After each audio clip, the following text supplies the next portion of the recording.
Madame, Monsieur, bonjour. Merci de nous rejoindre à la une de l'actualité. Le gouvernement dévoile son plan de déconfinement qui se fera en 2 étapes. La première sera lancée dimanche prochain avec la reprise du secteur du BTPH et de 25 activités commerciales et de services.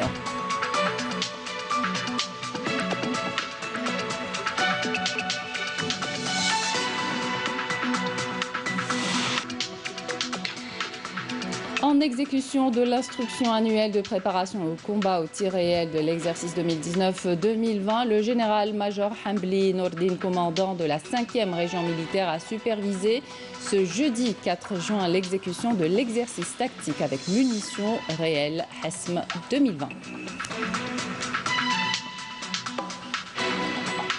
Célébration ce vendredi de la Journée mondiale de l'environnement dans un contexte sanitaire lié au Covid-19 et tout porte à croire que le confinement a eu ses bienfaits sur la nature en lui redonnant des couleurs. Et puis, transition toute faite pour vous parler des déchets hospitaliers en ces temps de crise sanitaire dont les effets sur l'environnement sont visibles vu leur volume. Un reportage à suivre sur le traitement de ces déchets à l'hôpital Gnilsos. Bienvenue à tous. Une feuille de route de sortie progressive et flexible du confinement imposé par l'épidémie du coronavirus a été élaborée par le gouvernement en tenant compte de l'évolution de la situation épidémiologique à l'échelle nationale et de chaque wilaya. Un déconfinement qui prendra effet à compter de dimanche 7 juin prochain pour certaines activités. Abdelmajid Benqassi. Cette feuille de route, élaborée sur la base des recommandations émises par l'autorité sanitaire, prévoit un déconfinement progressif et flexible. La reprise des activités économiques, commerciales et de services est ainsi scindée en 2 phases. La première débutera le dimanche 7 juin 2020, tandis que la seconde prendra effet à partir du 14 du même mois. La première phase concerne la reprise des activités liées au secteur du BTPH et de 25 autres activités commerciales et de services. Il s'agit entre autres des agences de voyage, de l'activité de maintenance et de réparation. Elle concerne également la vente à emporter de glaces et de boissons, des fast-foods, uniquement la vente à emporter, les douches à l'exception des hammams, la maintenance, le dépannage et le lavage de véhicules, les galeries d'art, les salons de coiffure pour hommes, ainsi que les marchés à bestiaux, qui sont également concernés. La reprise de l'activité économique, commerciale et de services sera conditionnée bien sûr par le strict respect sur les lieux de travail ou de regroupement des mesures strictes de prévention sanitaire qui doivent être impérativement observées et appliquées par l'ensemble des opérateurs, commerçants, clients et usagers. Le non-respect de ces mesures donnera lieu à la fermeture immédiate du commerce ou de l'activité concernée et à l'application rigoureuse des sanctions prévues par la législation et la réglementation en vigueur. Le plan de reprise progressive et graduelle à partir du 14 juin 2020 des activités commerciales et économiques dans sa 2e phase concernera d'autres activités qui seront identifiés et arrêtés par les pouvoirs publics en fonction de l'évolution de la situation sanitaire et du comportement des usagers. Il s'agit notamment de certaines activités de transport par taxi, ainsi que la restauration et les débits de boissons dont l'organisation sera précisée en temps opportun. Le Premier ministère rappelle toutefois que les mesures de sortie du confinement ne doivent en aucune manière signifier un retour à la vie normale, mais bien au contraire, inciter à la prudence et à la vigilance, car la menace de l'épidémie demeure omniprésente.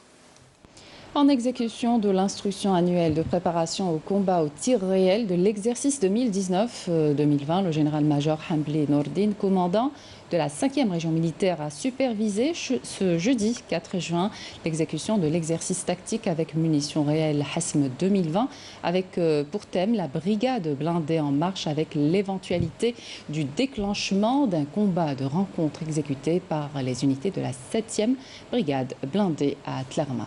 Yanis Eid Belqasem. Le commandant de la 5e région militaire a suivi un exposé présenté par le commandant de la brigade sur les idées générales et les étapes de l'exécution de l'exercice par les unités organiques de la 7e brigade blindée, ainsi que des avions de combat et des hélicoptères de soutien aérien relevant des forces aériennes.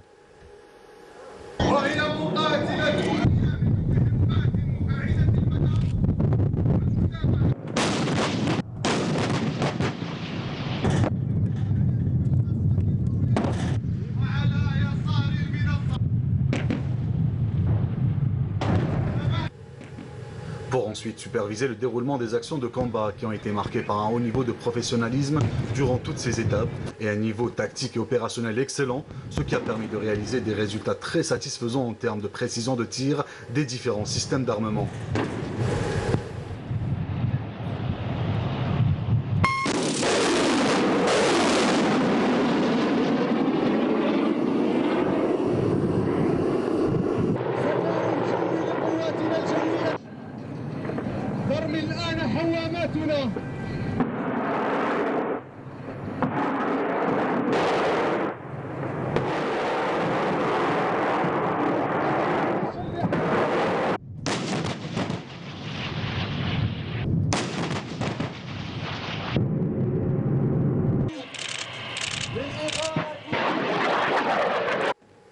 Il convient de signaler que l'exercice a vu l'exécution d'une opération de déploiement tactique par les éléments de la compagnie de ravitaillement en carburant.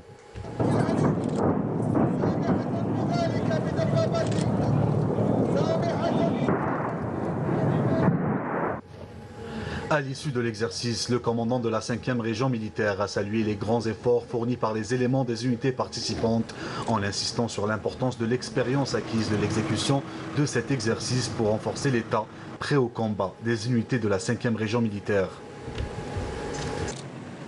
Célébration de la journée mondiale de l'environnement ce vendredi, une célébration qui intervient cette année dans un contexte de crise sanitaire particulier en Algérie. Les différentes stratégies adoptées en matière de préservation de la biodiversité assurent une gestion écosystémique des espaces forestiers, des zones arides et des aires protégées. Saïd Flak.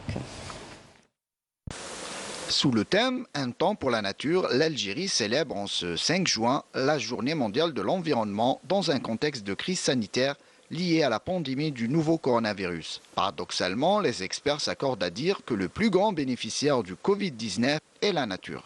Les effets de la crise de la pandémie du coronavirus n'ont été positifs malheureusement que sur la nature et que sur l'environnement. La nature a repris tous ses droits pendant ces 4 mois. La nature s'est invitée partout. La nature s'est vraiment déployée et quand on constate ce qu'il y a au niveau de la pollution et des gaz à effet de serre, nous constatons une nette régression de tous les gaz à effet de serre, une reconstitution de la couche d'ozone.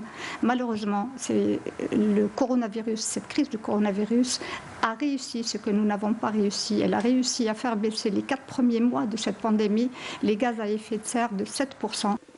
Les faits démontrent que l'activité humaine a lourdement impacté les écosystèmes. Aussi, plus de 300 000 km² de couverts forestiers ont été ravagés à l'échelle internationale par les incendies de 2010 à 2015, en raison du climat ou le plus souvent à cause de l'imprudence de l'homme. L'Algérie a respecté tous ses engagements pour ce qui est de la réduction d'émissions de gaz à effet de serre et atteint tous ses objectifs en matière de développement durable en ratifiant plusieurs conventions internationales. Le ministère de l'Environnement et des Énergies renouvelables a établi enfin un programme riche étalé sur 1 mois afin de célébrer cette journée mondiale de l'environnement. Et puisque c'est la journée mondiale de l'environnement aujourd'hui, l'occasion de vous emmener dans l'Atlas blidéen, visiter l'arboretum d'El Merja, un jardin botanique où certaines espèces faunistiques et floristiques ont repris leurs espaces et tout porte à croire que le confinement a eu ses bienfaits sur la nature en lui redonnant des couleurs. Siam Knouch. Tandis que Dame Canne et son ami noir piquent une tête, Monsieur et Madame Lapin font une grasse matinée. Même que le chant du coq ne les dérange guère.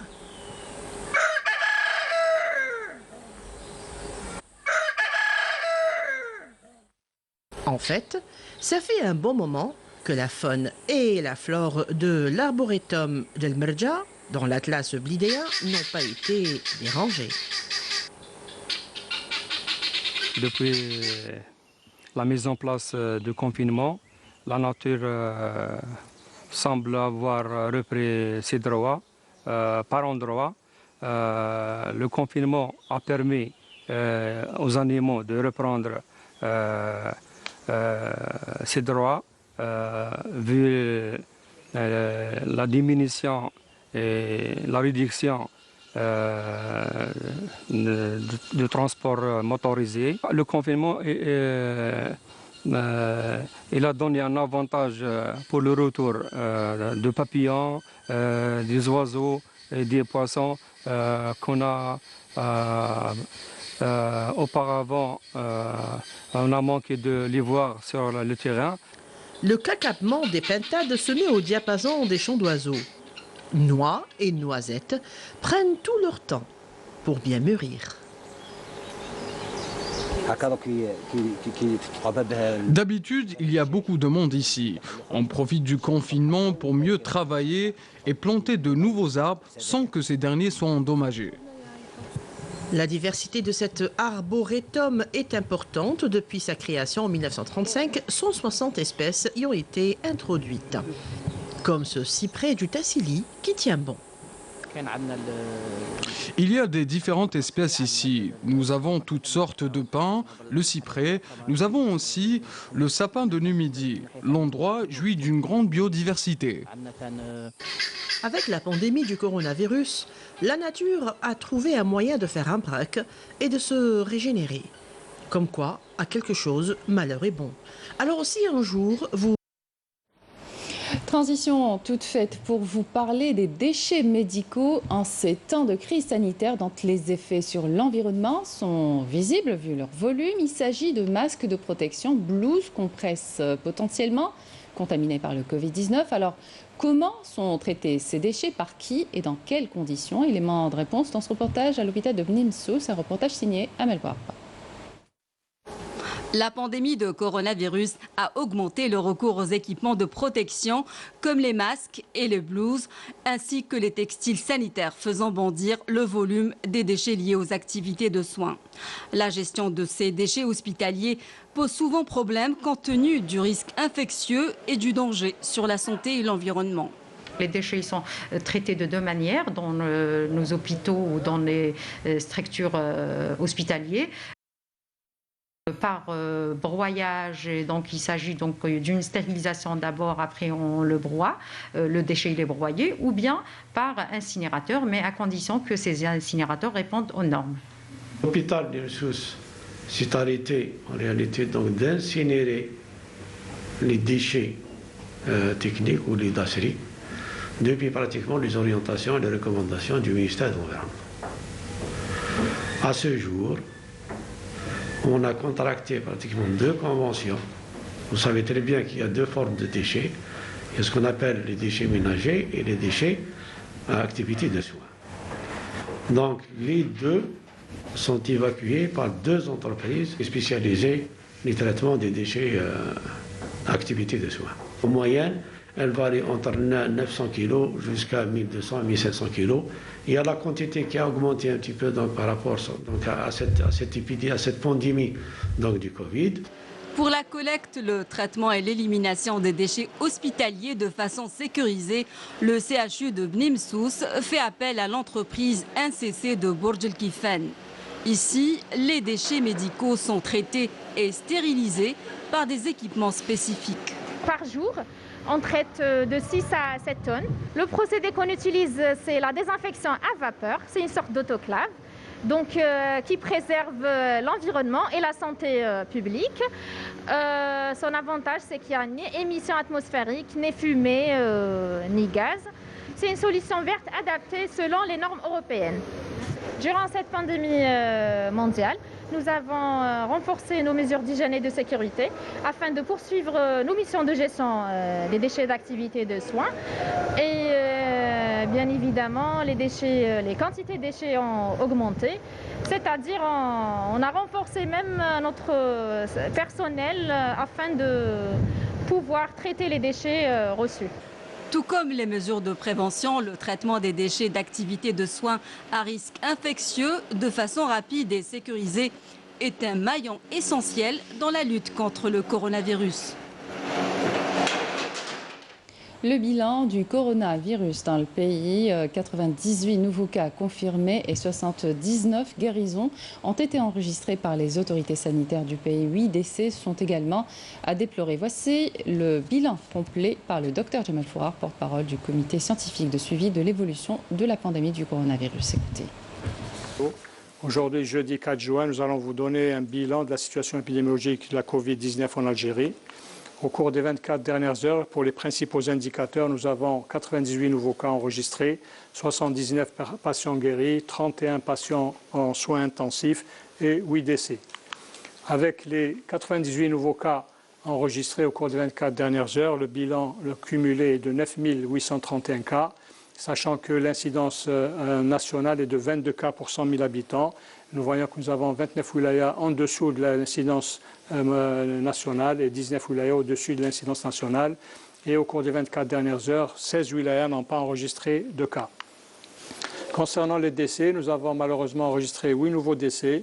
Un à Adrar, un à Béjaïa, un à Blida, Djelfa, Khenchla, Ouargla, Sétif et Soukaras, portant ainsi le nombre cumulé de décès à 681, sachant que 75% des décédés sont âgés de 60 ans et plus. Concernant les patients guéris et qui ont quitté les établissements hospitaliers, il est de 6 297, dont 79 au cours des 24 dernières heures. Pour ce qui est des patients qui ont bénéficié du traitement, selon le protocole thérapeutique en vigueur, il est de 18 853, dont 8 396 cas confirmés virologiquement et 10 457 cas probables à l'imagerie médicale. Les soins intensifs, nous avons actuellement 31 patients en soins intensifs. Il est important de rappeler que la transmission manuportée peut être évitée par l'hygiène des mains et que la transmission aérienne peut être également évitée par la distanciation sociale et également l'utilisation obligatoire du masque conformément au décret exécutif 2027 du 20 mai 2020. Merci de votre attention. Et comme nous venons de l'entendre, la wilaya de Ouargla a enregistré un décès Covid selon le dernier bilan des autorités sanitaires. Rien que dans l'hôpital de la commune de Hassim Saoud, 90 cas susceptibles d'être affectés ont été recensés. L'hôpital qui vient d'ouvrir un espace Covid qui compte plus de 32 lits. Une bonne nouvelle, tout de même, 52 cas guéris ont été recensés dans ce même hôpital. Yamina Saïdji. Un nouveau service Covid-19 a été aménagé par les équipes de l'hôpital de Hassim Saoud, doté de tous les équipements nécessaires à une prise en charge optimale des patients infectés ou même les personnes suspectées de l'être. Je suis bien pris en charge et je me sens en sécurité. Le personnel soignant est aux petits soins avec nous. À l'hôpital de Hassim Saoud, nous avons aménagé un espace Covid-19 qui compte plus de 32 lits. À ce jour, nous avons recensé 94 cas susceptibles d'être infectés. Et parmi les cas confirmés, on a enregistré 52 guérisons. Jusqu'à présent, nous n'avons pas eu de cas présentant des complications. Tous les patients suivent à la lettre le traitement à base d'hydroxychloroquine et de Zitromax. Leur état de santé se stabilise au bout de 7 à 8 jours, puis ils sont à nouveau sur pied. Néanmoins, la vigilance reste de mise, même si tous les moyens sont disponibles pour le traitement et le suivi des personnes atteintes. Le confinement doit être respecté si la personne veut sortir et normalement ça ne devrait être qu'en cas de nécessité. Elle est dans l'obligation de respecter et d'appliquer les mesures de prévention telles que le masque. Il ne faut pas oublier que nous sommes ici depuis près de 4 mois. C'est pour ça que nous appelons les citoyens à nous aider à endiguer cette épidémie et à prendre conscience du danger. À Ouargla, les structures de santé de proximité identifient et repèrent les foyers potentiels du virus avant d'avoir recours au kit de dépistage rapide en se déplaçant à domicile chez les patients suspects. Le résultat est obtenu en 10 minutes. À l'hôpital Saadna Abdenour à Sétif, 56 personnes symptomatiques sont en attente de leur test diagnostic dans différents hôpitaux de la région. Sétif, une wilaya qui enregistre toujours une augmentation du nombre de personnes atteintes de Covid-19, une situation expliquée par un relâchement des mesures barrières. Walid Yousfi. Si dans certaines régions, le nombre de personnes atteintes par le Covid-19 est en nette régression, à Sétif, de plus en plus de cas Covid positifs sont enregistrés chaque jour. Une situation de crise qui, d'après les professionnels de la santé, est due à un relâchement quant au respect des mesures de sécurité. Nous avons constaté au 10e jour après l'Aïd une hausse importante du nombre de cas positifs. Nous demandons aux Algériens de respecter les gestes barrières. Nous avons enregistré des cas individuels, mais aussi d'autres cas où plus de 6 membres de la famille ont été testés positifs au Covid-19, des cas qui présentent des complications pour certains. De nombreuses personnes ont perdu la vie à cause de cette pandémie, notamment des médecins. Il faut que les gens prennent conscience du danger. Nous sommes à l'hôpital Saadna Abdelnour et ici, certains patients hospitalisés sont complètement guéris, tandis que d'autres restent en observation. Dieu merci, il y a 10 malades qui sont à présent guéris. Toutefois, nous attendons toujours les résultats d'analyse de 56 autres patients admis dans différents hôpitaux de la région. Je me sens mieux depuis une semaine. Je remercie l'ensemble du corps médical qui a été aux petits soins avec nous. Le respect des mesures de prévention reste selon les experts l'une des meilleures façons pour freiner la propagation du Covid-19. La vigilance reste de mise pour sortir de cette situation de crise. À l'instar de certains secteurs, les transports publics se préparent à l'éventualité d'un déconfinement. Un plan a été mis en place dans le but d'aider les usagers au respect des mesures de prévention. C'est le cas du tramway d'Oran. Khodra Shikr, Raouf Hamouch. À l'arrêt depuis le début de l'application des mesures de prévention et de lutte contre le Covid-19 décidées par les pouvoirs publics, l'entreprise de gestion du tramway d'Oran, Cetram, se prépare à un éventuel déconfinement, avec la mise en place de dispositions nécessaires pour la gestion d'un prochain retour des voyageurs. Nous avons mis en place un dispositif exceptionnel au niveau de la wilaya afin de garantir le respect des gestes barrières. Ce dispositif indiquera à chaque voyageur la place qu'il occupera. Ces mesures exigent aussi de réduire le nombre de passagers assis de 50% et ceux debout de 75%. Des mesures rigoureuses qui concernent également les stations du tramway, avec notamment un traçage délimitant les distances de sécurité entre chaque usager. En ce qui concerne les stations, nous avons mis en place un marquage pour le respect de la distanciation sociale. La priorité devra être donnée à ceux qui descendent. Des agents seront par ailleurs mobilisés à l'intérieur des rames et au niveau des stations pour le respect des gestes barrières. Les préparatifs vont donc bon train pour accueillir les usagers, même si pour l'heure, aucune date de reprise des transports en commun n'a encore été annoncée. Tout autre sujet à présent, parlons de développement local dans l'ouest du pays et l'installation en cours du gaz de ville à Tlemcen avec un taux de couverture estimé à 98% d'ici la fin d'année. Exemple ce matin, la commune de Bni Khled. Walid Yousfi. En plein milieu de cette région montagneuse de la wilaya de Tlemcen, un projet de raccordement au réseau de gaz de ville a été réalisé dans la commune de Bni Khled, une des zones d'ombre de cette wilaya. Une initiative longtemps attendue par les habitants de cette commune. Avant, nous devions faire 5 km pour avoir une bonne de gaz, mais à présent, alhamdoulilah, nous avons le gaz de ville. Nous sommes tous très heureux. Nous devions faire plusieurs kilomètres pour avoir une bonbonne de gaz. Mais ça, c'est de l'histoire ancienne. Alhamdoulilah. C'est une très belle chose pour nous. Tout ce qu'on souhaite à présent, c'est que Dieu nous protège de cette pandémie. Des études ont été réalisées afin de finaliser l'installation du gaz de ville dans toutes les zones d'ombre de la wilaya.